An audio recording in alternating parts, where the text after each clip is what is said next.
नमस्कार, मी त्र्यंबक कापडे आणि आपण पाहत आहात त्र्यंबक कापडे डिजिटल.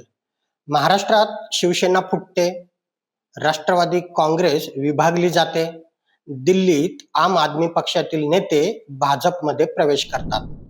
पश्चिम बंगालमध्ये तृणमूल काँग्रेसमध्ये फूट पडून वेगळी चूल मांडली जाते आणि ते भाजपच्या संपर्कात असल्याची चर्चा सुरू आहे.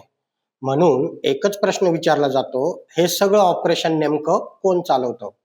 नरेंद्र मोदी, अमित शहा, भाजप अध्यक्ष, राष्ट्रीय स्वयंसंघ की पडद्यामागे बसलेली एखादी अदृश्य शक्ती? प्रश्न फक्त एवढाच नाही की ऑपरेशन कोण चालवतं. प्रश्न हा आहे, भाजपला हे सगळं कसं करता आलं? देशात अनेक मोठे नेते होऊन गेले, पण अशा पद्धतीने संघटनात्मक ताकद निर्माण करण्याचं काम नेमकं कोणी आणि कसं केलं? आज आपण या राजकीय रहस्याचा पूर्ण मागोवा घेणार आहोत. त्यामुळे व्हिडिओ शेवटपर्यंत नक्की पहा. स्वतंत्र पत्रकारितेला सपोर्ट करा. चॅनलला अजून सबस्क्राईब केलं नसेल तर कृपया करून घ्या. मंडळी, आपण अनेकदा ऐकतो देशात आणि वेगवेगळ्या राज्यात फोडाफोडीचं जे काही राजकारण सुरू आहे ते सगळं अमित शहा करतात किंवा मोदींच्या डोक्यातून सगळ्या योजना निघतात. पण राजकारण इतकं सोपं नसतं. कारण महाराष्ट्रापासून बंगालपर्यंत आणि काश्मीरपासून केरळपर्यंत एकाच वेळी शेकडो राजकीय हालचाली चालू असतात. एखादा नेता कितीही शक्तिशाली असला तरी तो एकटा हे करू शकत नाही. म्हणूनच भाजपची ताकद व्यक्तीपेक्षा संघटनेत अधिक असल्याचं दिसून येतं. मोदी आणि शहा हे त्या यंत्रणेचे सर्वात प्रभावी चेहरे आहेत, पण संपूर्ण यंत्रणा त्यांच्यापेक्षा खूप मोठी आहे. सामान्य माणसाला वाटतं हा राजकीय खेळ 2014 पासून सुरू झाला आहे, म्हणजे मोदी पंतप्रधान झाले तेव्हापासून. पण हा खेळ 2014 किंवा 2019 मध्ये सुरू झालेला नाही. त्याची बीजं अनेक दशकांपूर्वी पेरली गेली. जेव्हा इतर पक्ष निवडणुका जिंकण्याचा विचार करत होती, तेव्हा संघ परिवार कार्यकर्ता घडवत होता. एक पिढी, दोन पिढी, कधी कधी 3 पिढ्यांपर्यंत ते पोहोचत होते. गावागावात संघटन उभं करत होते. आज मोदी, शहा, फडणवीस, योगी, शिवराज सिंह चौहान किंवा इतर नेते अचानक तयार झालेले नाहीत. त्यांच्या मागे अनेक वर्षांचं प्रशिक्षण आहे. संघटन, शिस्त आणि राजकीय व्यवस्थापन म्हटलं पाहिजे. राजकारणात याला कॅडर बिल्डिंग म्हणतात. याच ठिकाणी भाजप इतर पक्षांपेक्षा वेगळी ठरते. मग देशभरात ऑपरेशन कोण आणि कसं चालवतो, या प्रश्नाचं उत्तर केवळ एका नावात देता येत नाही. स्थानिक पातळीवर माहिती गोळा करणारे वेगळे कार्यकर्ते असतात. त्यांना तुम्ही स्लीपर सेल देखील म्हणू शकता. प्रदेश पातळीवर संपर्क करणारे वेगळे नेते असतात आणि त्यांना तुम्ही निष्ठावंत म्हणू शकता. दिल्लीत रणनीती आखणारे वेगळे असतात. कायदेशीर बाबी पाहणारे आणि तपासणारे वेगळे असतात. आणि अंतिम राजकीय मंजुरी देणारे वेगळे नेते असतात. चित्रपटात जसे अजित, डॅनी, अमरीश पुरी, प्रेम चोपडा हे मुख्य विलन उशिरा का होईना पण समोर येतात, तसं राजकारणात नसतं. किंबहुना भाजपात तरी तसं दिसत नाही. इथे अनेक स्तर असतात.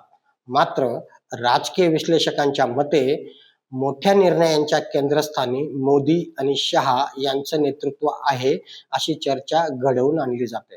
पण त्यामागे संपूर्ण संघटनात्मक यंत्रणा काम करत असते, हे नाकारून चालणार नाही.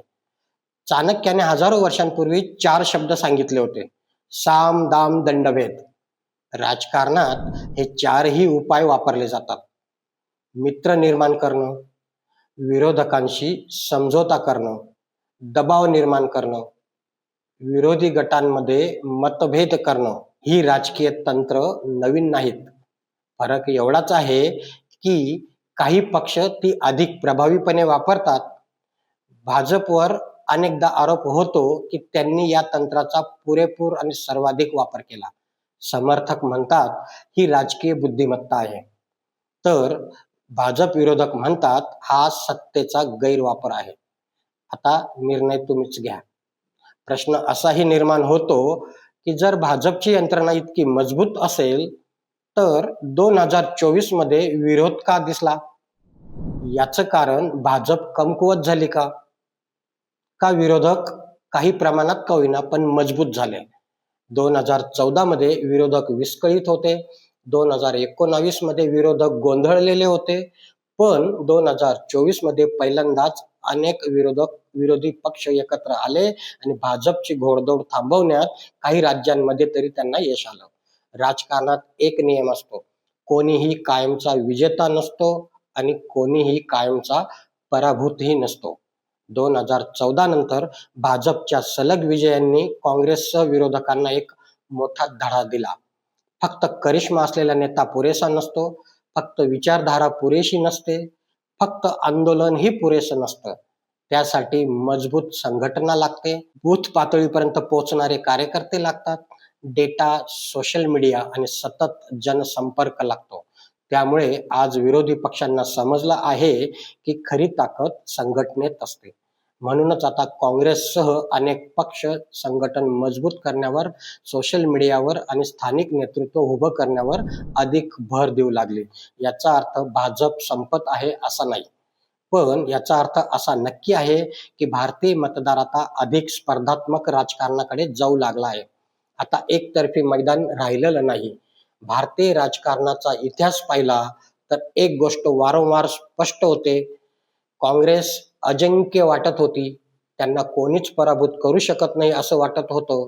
पण बदल झालाच. जनता पक्ष आला आणि गेला. डाव्या पक्षांचे वर्चस्व होतं तेही कमी झालं.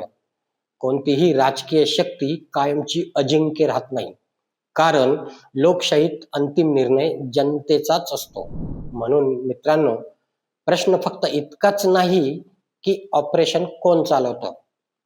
खरा प्रश्न आहे, भाजपने इतक्या वर्षांच्या मेहनतीनं उभारलेली ही राजकीय यंत्रणा पुढची 10 वर्ष तितकीच प्रभावी राहणार आहे का?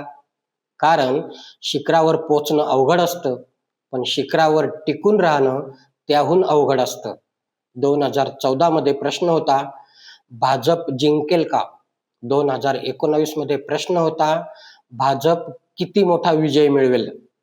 आणि 2024 मध्ये प्रश्न झाला, भाजपला रोखणारी ताकद उभी राहू शकते का?